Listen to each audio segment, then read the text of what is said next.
Nous allons maintenant retrouver Steve et Heather avec un nouvel album qui s'intitule Stories. Steve et Heather, bonjour, comment allez-vous? Hello, salut à tous. Coucou tout le monde. Eh bien, comment ça va? Eh bien, ça va pas trop mal. Comment ça va, Steve? On est en vie, on est en bonne santé. On est en bonne santé. Voilà, c'est ce Covid, ça a été un peu un challenge journalier encore pour nous. Période très spéciale, difficile. C'est difficile pour tout le monde. On commence à en sortir un petit peu. On va voir ce qui va se passer. Le principal, c'est que vous allez bien aussi. Steve et Heather, nous n'allons pas refaire toute l'histoire, mais cet album était très attendu de vos fans, mais également aussi des autres. Il aurait dû sortir il y a longtemps. Hélas, vous avez été victime d'un producteur, ce qui a fait pas mal de dégâts dans votre vie professionnelle et aussi dans votre vie personnelle. Mais cet album, Stories, est là maintenant. On parle du présent et on parle de l'avenir. Ah ouais, ça y est. Ça y est, il est là. Il est enfin disponible. Alors, même si c'est que de manière digitale. Avant tout ça, Steve, il ne faut pas oublier qu'il a fallu se remettre de tous nos devoirs. Aussi. Une fois qu'on a tout perdu, de toute façon, on est au fond du gouffre, on ne peut plus que remonter. Voilà. Mais il faut quand même s'en remettre émotionnellement, psychologiquement, et puis financièrement. Et du coup, on n'était pas prêt. Et là, on s'est jeté à l'eau. Et du coup, ça a fait une espèce d'effet boule de neige. Parce que ça a débloqué. Ça a décoincé en fait là. Et du coup, pouf, la boîte de Pandore, hop là, open. On a de nouveau des idées qui nous viennent, des mélodies. Oui, ça donne envie de continuer en fait. Voilà, donc, ça y est, c'est reparti. Voilà, donc l'inspiration revient aussi. On commence à avoir des petits projets derrière qui... Cet album se compose de 13 titres, une véritable invitation au voyage que vous nous proposez dans ce sud des États-Unis, dans cet ouest américain que vous aimez et que vous connaissez. Oui, alors une petite rectification, il n'y a pas tout à fait 13 titres en fait. Il y a 10 histoires et 3 de ces histoires sont en 2 versions. Alors, Nashville, pour commencer, qui est le single en fait, de l'album, qui existe en version radio-edit et version album. Et puis, il y a 2 chansons, le Grand Canyon et Mustang, qu'on a délibérément fait en 2 versions, en version française et version anglaise. C'était important également parce qu'on l'a ressenti un peu différemment d'ailleurs. Quand on l'a fait en français et en anglais, on n'a pas eu tout à fait la même émotion. Donc du coup, oui, ça fait presque 13 titres différents. Mais voilà. Et puis c'est le voyage qu'on avait envie de partager avec vous, de mon Amérique, et aussi de l'Amérique vue par les yeux de Steve. Et puis, les lieux, par exemple, qu'on a visités, qui sont sur l'album, c'est vraiment... À nous ressentir, voilà, c'est notre émotion. Notre émotion du moment. Après, il y a les personnages clés, très forts. Les événements clés. C'est ça, les lieux mythiques. Et puis, du coup, on a été obligé sur, je sais pas, on avait une 50aine d'idées, de vraiment réduire à 10. Oui, il fallait réduire, évidemment, pour faire juste un album, et mais on les a gardées, les autres idées, et du coup, maintenant, tac. Ah, peut-être un Stories 2. Et le premier titre, c'est Nashville. Ah oui, Nashville. Nashville et Steve et Heather, c'est une histoire d'amour. Vous arrivez à l'aéroport, c'est Welcome to Music City, et il y a une ambiance tout à fait particulière là-bas, et c'est vrai que dès la première fois, on est tombé amoureux. C'est ça.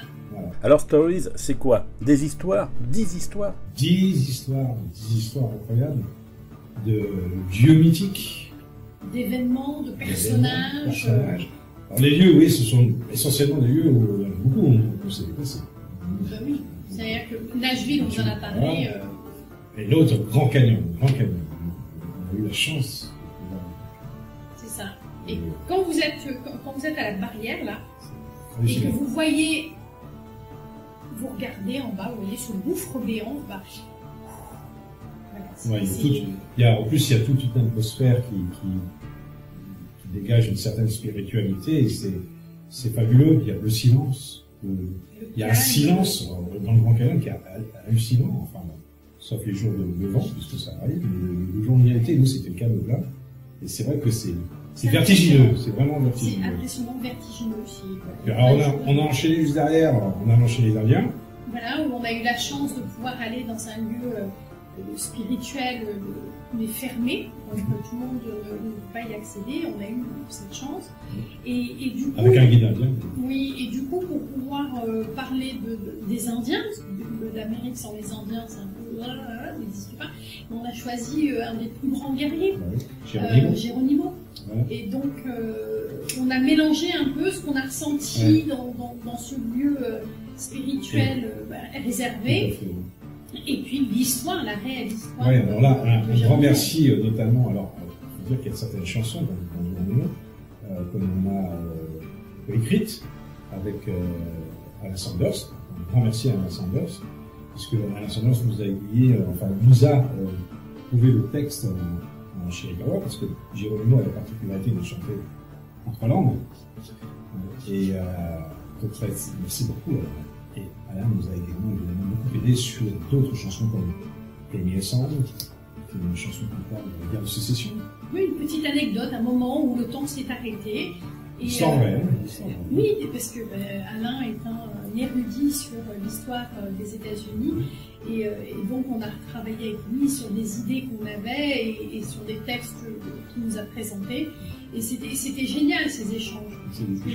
Et puis cette histoire-là, moi je la connaissais pas, où le temps s'est arrêté. Bon les mecs on décide, on arrête la guerre parce que là ça suffit, on se fait une fête. Et donc on en a fait Play Me a Song parce que c'est des événements pour nous, pour moi qui étaient importants comme le Mayflower, la traversée. Mayflower. C'est la traversée du Mayflower et puis quand on sait que on fait des recherches et puis qu'on s'aperçoit, mais un de mes aïeux était à bord quoi. Et là tu fais waouh, il faut écrire là-dessus. Alors tu te renseignes, tu lis des livres. Là, du coup, Alain a invité l'énorme secours.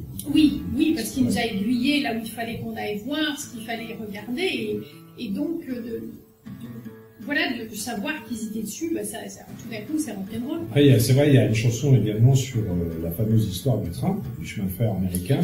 Alors ça, c'est un choix. Enfin, je voulais absolument parler de ça dans l'album. C'est un rêve d'enfant. C'était pas possible de faire cet album sans parler du train. En tout cas, c'est pas possible pour moi. Il fallait absolument. Donc, ils se sont retrouvés. Encore une fois, Alain nous a bien aidé sur ce. Et donc, on a parlé du moment où l'Est et l'Ouest se sont retrouvés et puis ils ont mis le premier maillet en argent. Après, on a en effet fait une chanson d'amour, évidemment. Un album, il faut bien une chanson d'amour. Voilà. Alors, quoi de plus romantique que les bateaux à vôle, les Stormwheeler, sur le Mississippi. Il y a quand même un fait historique dans cette chanson, c'est que en effet, il faut savoir quand même que les bateaux à eau à cette époque-là étaient des casinos flottants. Oui. C'est pour ça que l'histoire parle d'un joueur de poker. Et puis après, il y avait on avait envie de parler j'avais envie de parler un peu de Calamity Jane. Oui. C'est un peu mon côté rebelle. et donc et puis j'ai appris plein de trucs en faisant des recherches sur elle. C'est que on nous l'a décrit comme une tueuse sans pitié, alors que c'est pas du tout ça. Elle tue parce qu'il y a une réelle raison. Maintenant, elle est bonne ou elle est mauvaise, mais il y en a une. Et en revanche, quand elle n'était pas là pour tirer sur XYZ, elle a fait des très belles choses dans sa vie. Oui, c'était pas uniquement une flingueuse. Ouais, et donc j'ai appris plein de choses et en lisant notamment le livre que Beck Beder m'avait offert lors de notre passage sur Canal. Et voilà, et donc du coup, l'idée est venue de là, des lettres qu'elle a écrites à sa fille. Alors ensuite, Lafayette. Lafayette. Quand vous parlez de Lafayette aux États-Unis, c'est hallucinant parce que pour eux, c'est un héros incommensurable. Steve, je te dis pourquoi. Parce que sans Lafayette, je serais anglaise. Exactement, voilà. Donc, Par contre, cette chanson-là, alors là, c'est un choix qu'on a fait, c'est de la faire entièrement en français. Mais il était un peu français, le mec. Donc, et dans un style un petit peu cajun. Oui. Et puis, il me semble qu'on a fait un peu le tour. Et puis voilà. Alors, il reste la chanson. J'ai voulu faire une chanson un petit peu, un titre qui soit un petit peu cinémascope. Donc, quand vous écouterez Mustang, on s'imagine tout à fait dans les grandes plaines du Wyoming, chevauché fantastique sur un Mustang. En plus, bon, le Mustang était important parce que pour nous, c'est quand même le symbole américain par excellence. Parce que le cheval, la voiture évidemment, mais le Mustang restera tout le temps le symbole premier aux États-Unis. La question qui se pose maintenant, c'est comment trouve-t-on cet album? Bah écoute, merci d'avoir posé cette question. Où trouve-t-on notre album, celui-ci, le nouveau? Ouais, Stories. Ah oui, ça y est, comme je vous le disais au début de cette interview, on a enfin trouvé la manière de pouvoir mettre cet album sur le marché. Donc, c'est une plateforme, on a cherché, hein, on a fait pas mal d'essais avant, aussi bien en tant qu'artiste pour pouvoir mettre nos produits que comme acheteur. Et donc, voilà, Bandcamp a été notre choix. Donc, l'adresse... Ah ouais, je vais essayer de pas me planter. www.steveandheather.bandcamp.com. Roulement de tambour, je me suis pas montré. Génial, voilà. Donc, alors, sachez quand même que dessus, vous pouvez évidemment trouver le troisième album, mais vous avez également la possibilité d'acheter des titres extraits du premier et deuxième album. Vous avez la possibilité également de trouver, pour ceux qui ne l'ont pas, qui n'ont pas en physique, de commander les albums physiques 1 et 2. Oui. Mais l'énergie mais le plus important, Steve, le plus important, c'est qu'il faut devenir fan. Ah, ça, parce que en devenant fan, alors il y a des petits encarts comme ça, là. Voilà. Il y a marqué follow si vous avez la version en anglais ou suivre si vous avez la version en français. Et là, en nous suivant, vous avez accès à du contenu exclusif et à des surprises. Oui, voilà, c'est-à-dire que bon, il y a des choses qu'on a commencé à mettre en route, hein, on l'a dit tout à l'heure, donc il va y avoir des surprises et évidemment, ceux qui sont fans et qui sont inscrits seront au courant bien avant nous. Donc n'oubliez pas, bandcamp.com, www.steveandheather.bandcamp.com. Oui, c'est nous, ouais. Merci Steve Heather d'avoir pris un moment pour nous présenter cet album Stories. J'espère qu'on se verra prochainement sur scène. En attendant, je vous dis à très vite et puis écoutez cet album Stories sans modération. Merci beaucoup Gérard de nous avoir accueillis et merci à tous de nous avoir écoutés. Merci, un pur bonheur. Un grand plaisir, toujours. Voilà. N'hésitez surtout pas à nous contacter sur Facebook et évidemment sur Bandcamp. Et c'est toujours moi qui réponds, donc faut pas hésiter. Et si je dis des bêtises, faut me le dire aussi. Voilà. À très bientôt. Avec grand plaisir.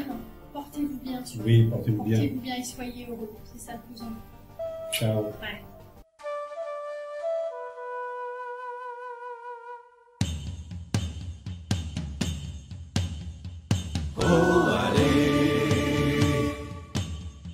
Shisharanigo Niniazago Reginalea. C'est la louange des petits fils de Mako, de Jirikawa, de leur vie, leur combat. Les aigles ont gardé l'esprit de Geronimo et son âme repose en paix en Oklahoma. He won his day from his first battle, revenge against the Mexican people, and his whole life was made of many fights. Oh, Whack and Danka picked him to gun a new